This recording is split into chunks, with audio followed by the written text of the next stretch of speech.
The Galaxy Z Flip 7 has a big, beautiful new cover screen. But what can you do with it? Let's go. Samsung have slowly been building the cover screen size on the Flip series since the first tiny comical one on the Z Flip 1 from 2020. I got a full comparison from that phone to this one. Go check that out. But now that we've sort of achieved this all cover screen design, what have Samsung enabled you to do on it? Let's go through everything. Starting first with the customization of the wallpapers and the lock screen and how you can sort of interact with it. So it's very simple to do. You can long press on the screen itself, and then you've got the option to scroll through different sort of background cards on the cover screen directly. And you can select one and you can customize it from that cover screen as well if you choose one that you can customize, like this one here where you can add different sort of widgets and sort of cards on there that you can interact with. Or you can also open the phone up and do it directly from the inside and customize it from there. And you get some more options, more widgets to choose from if you want to choose one of those ones. There's so many different wallpaper options and customizations that you can make. There's interactive ones, there's video ones. Samsung have really decked it out to make the cover screen as sort of fun and expressive as it should be, because this is a fun and expressive phone. But you don't always have to use the stuff that Samsung give you. You can create your own wallpaper. Mine that I've got here is one from my friend Sam Beckman. He has his own wallpaper app called Lumina, and there's amazing high quality wallpapers on there that I've got on here. This one here is literally perfect for the Flip cover screen. It's like central, the wallpaper clock goes on there. It's amazing. I'll leave a link to the app down below. Go check it out and support him. You've also got the quick panel, which you can swipe down on and have extra toggles and sort of interactions that way. However, Samsung have not enabled you to customize this. It is fixed, which is fine. Second thing that Samsung have enabled on this cover screen is a oneui 7 feature that is obviously here with oneui 8, is the Now bar and the Now brief. You can access this directly from the cover screen. So rather than needing to always go into the phone to access the Now bar or the Now brief, you could do it from here. So if you've got the Now brief as a Now bar section there, you could tap on it and it'll actually go straight into the Now brief from the cover screen that you can scroll and interact with. Same if you've got a Now bar option there. Like right now, I've got Into Miami as a Now bar that I can tap on and it expands out, and then I can tap back and it goes in there. But you can also utilize things like voice recorder. So if you start a voice recording from the cover screen, you can also check that with the Now bar as well and interact with that also. Next thing is to do with the notifications. So obviously with this bigger cover screen, and if you get a phone notification, you want to be able to interact with it on the cover screen itself without needing to unfold it. Well, you can. One that I really like at the moment is if you have some other things toggled on, like apps that you can launch from the cover screen, which I'll show you a bit later on, you can actually go directly from that notification to the app that notification is from the cover screen straight away. You don't need to open the phone up to go into the app in the main part of the phone. You can just do it all from here. So if you've got that notification there, there's a little button that appears. You tap on that button and it takes you through.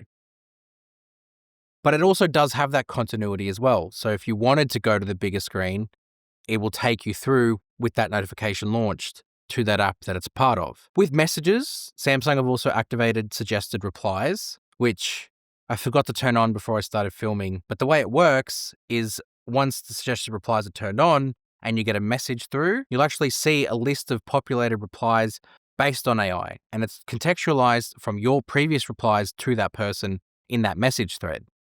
And then you could select those suggested replies and send it straight off. Really easy to use and convenient. Next thing is phone calls. Obviously, you can answer the call directly from this cover screen. It will activate it on loudspeaker. You will need to unfold if you want to just use the normal earpiece. But the fact that you can answer the phone from here without needing to unfold is great. And then you can add Bluetooth into the mix, and then you might not even need to ever unfold your phone to answer the phone. Although there is a nice satisfying hang up option when you close the phone too, which is kind of cool. Next thing you could do with the cover screen is widgets. Now, Samsung have kind of tinkered with the widgets a little bit here. You used to be able to just have one widget per card. Now they've enabled you to have multiple widgets per card, allowing you to, I guess, expand the functionality. So as you swipe through, you'll see the sort of layout of the widgets and where they can sort of sit, and then you can interact with them, like the voice recorder that I sort of spoke about earlier.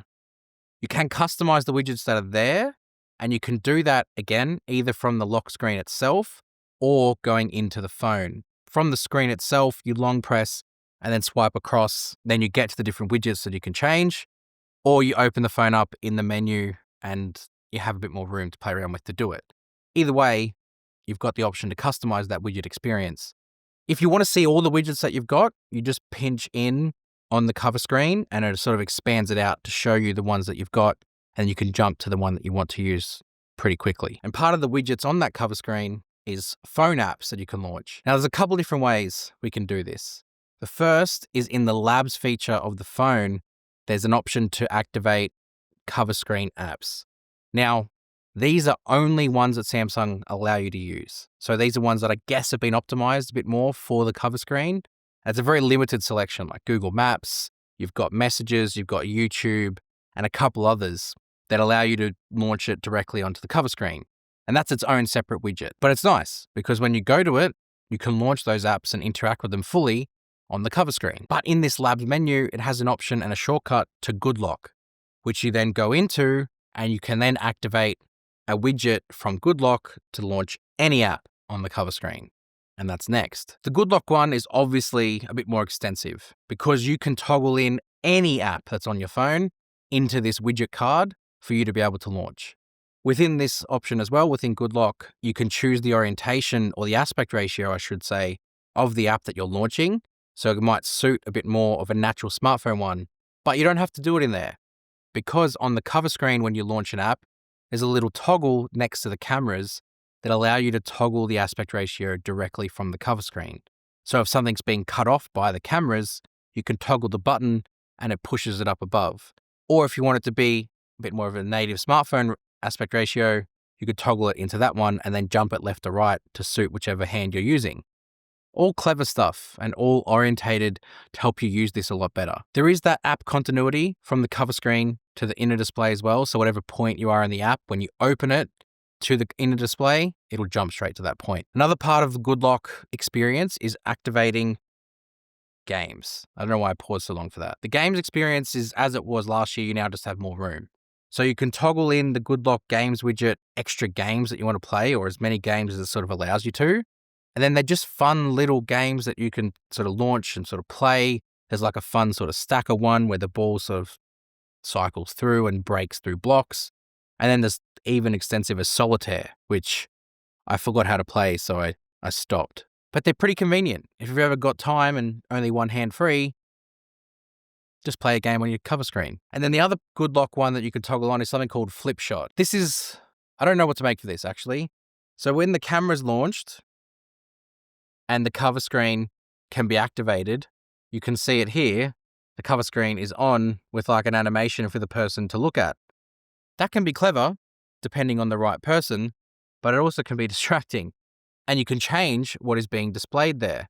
Well, you can turn it off and turn it back on, or you can go and you can edit the different one that is done. So I can show you this one and you can display like a message. Yep, done. Now that's changed and it says smile. That could just be one that you might want to use if you've got kids or something like that. They can sort of easily focus on where the camera is by looking at that screen. And then the last one is the camera experience. What can you actually do from the camera on the front of the Z Flip 7? Well, there's three things. You can take portrait photos, you can take photos, and you can take video. But it's not just as simple as that's the only options you've got. Within each one, you have different options. So portrait mode, of course, you've got the different zooms that you can play around with, the 1 and 2 times options. Within photo mode, you've got different resolutions, 12 and 50, and all the extra other toggles like changing the, what's the word I'm looking for? Filter. There we go. Changing the filters that you can apply over the photo. That's an option as well. And then the last point is video, where you've got all the video resolutions, plus the option to use like log video and sort of, again, the zoom. Plus with photos, you've got like auto zoom. With videos, you've got auto framing. There's a lot that you can do, including propping it up into like a half flex state to sort of take a flex mode selfie using these rear cameras on the front. There's just a lot. Then there's the cover screen preview aspect, which allows you to turn the camera on from the inside and then activate the cover screen, similar to that flip shot thing, but instead they see a preview of the photo as opposed to the flip shot sort of instructions or visual. So the cover screen is extensive. Samsung have enabled a lot here with the Z Flip 7 that you can do with it. And I love that they've added in these extra stuff. They can get a lot more done on here without ever needing to open the phone. Some people might still argue that you should be able to do more, like have a full smartphone operation. I don't know if I agree with that. Samsung do add some extra toggles in to allow you to use main screen navigation, like there's a home gesture button that you can toggle on. I get that that's great because you just go straight back to home, but you don't need a full smartphone operation on the front here because I don't think it's ever necessary. You have a full smartphone when you open it up. If people wanted a phone this big, they'd buy a phone of this size. But people still want a large smartphone experience, but then they also want convenience of what's on the front here. So they get the best of both with the Z Flip 7 and this new cover screen. So that's the cover screen and everything that you can do with it. If there's anything else you think of, let me know in the comments below to let the other users of the Flip 7 know about it as well. Hit subscribe to Tech with Benefits. Whilst you're down there, feel free to join as a member. And I'll see you guys in the next one. You!